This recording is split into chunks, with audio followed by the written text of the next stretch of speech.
सुप्रभात मुंबईकर. नमस्कार मंडळी, माझ्या बंधूंनो, भगिनींनो आणि मातांनो, तुम्हा सगळ्यांना माझ्याकडून आणि माझ्या परिवाराकडून गुढीपाडव्याच्या हार्दिक हार्दिक शुभेच्छा. मग हसताय ना, हसायलाच पाहिजे. तुमच्यासाठी घेऊन आलो एक हक्काचा लाडका ब्लॉग गुढीपाडव्याचा. माझं नाव यश ढकोलिया. तर आता आपण प्रवासाला सुरुवात करणार आहोत लवकरच, कारण की वाजले आहेत 9 आणि झाली आहे सकाळ. आमचा चहा नाश्ताही झाला आहे, आम्ही फ्रेशही झालो आहे, रेडी पण झालो आम्ही. तर आता आम्ही निघायला सुरुवात करू. आणि जर तुम्ही या चॅनलवर नवीन असाल तर माझ्या चॅनलला नक्की भेट द्या, लाईक करा, कमेंट करा आणि शेअर करा आणि सबस्क्राईब पण करा. आणि शेवटपर्यंत हा व्हिडिओ बघा, तुमच्यासाठी बनवतोय. चला मग निघूया. सो मित्रांनो, लिफ्ट आलेली आहे, तर आम्ही आता खालती उतरत आहोत आणि नवीन दिवसाची सुरुवात धूमधडाक्यात आणि मस्त साजरी करा. तर आपण आता खालती आलेलो आहोत आणि आपण थांबणार आहोत एकामेकासाठी. म्हणजे एक मित्र येणार आहे माझा, करण, आणि त्याची मैत्रीण येणार आहे. तर आपण थांबूया इकडे, ते पण आता 5 मिनिटात येतीलच. तर मग आम्ही सोबत निघतो. चला. सो मित्रांनो, आम्ही थांबलेलो ज्यांच्यासाठी, हे 2 महान व्यक्ती, याचं नाव अश्विनी आणि याचं नाव करण. तर आम्ही आता आमच्या प्रवासाला सुरुवात करत आहोत. तर चला फटाफट पोचूया, तिकीट काढूया आणि निघूया.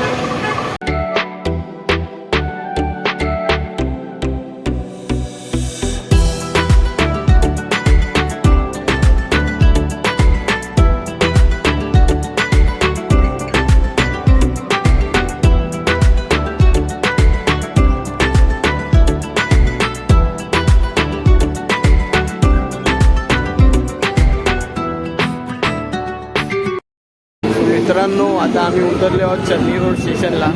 तर आम्ही आता क्रॉस करून राईट साईडला जाणार आहोत आणि ब्रिज पकडून खालती उतरणार आहोत. तर चला, आमच्यासोबत लोक बघतच असेल आपण किती आहे. तर चला घेऊया आनंद गुढीपाडव्याचा. फायनली मित्रांनो, आम्ही गिरगावात प्रवेश केला आहे, बघू शकता तुम्ही. तर मग धिंगाणा घालायला रेडी आहात की नाही? धिंगाणा घालायचा की नाही? भरपूर धिंगाणा घालायचा. चला मग.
मित्रांनो, आता आम्ही चाललो आहोत घरी. आम्ही खूप दमलो आहोत, म्हणजे तसेच एवढं पण नाही, बट ठीक आहे. मजा आली खूप आम्हाला, अशी मजा आली. भरपूर मजा केली आम्ही. पुढच्या वर्षी जर तुम्ही हा ब्लॉग बघत असेल तर नक्की या आणि ब्लॉग आवडल्यास लाईक आणि शेअर. खूप मजा येते. मराठी संस्कृती आपण जपली पाहिजे, इथे यावं लागेल. तर चला मग वळूया आपल्या घराकडे. मित्रांनो, आता आम्ही ट्रेन पकडली आहे. माझा मित्र परत झोपायच्या तयारीत आहे. अशी पण खूप थकली आहे. तर आम्ही आता घरी जाणार आहोत आणि जाऊन एकदम फ्रेश होऊन झोपणार आहोत.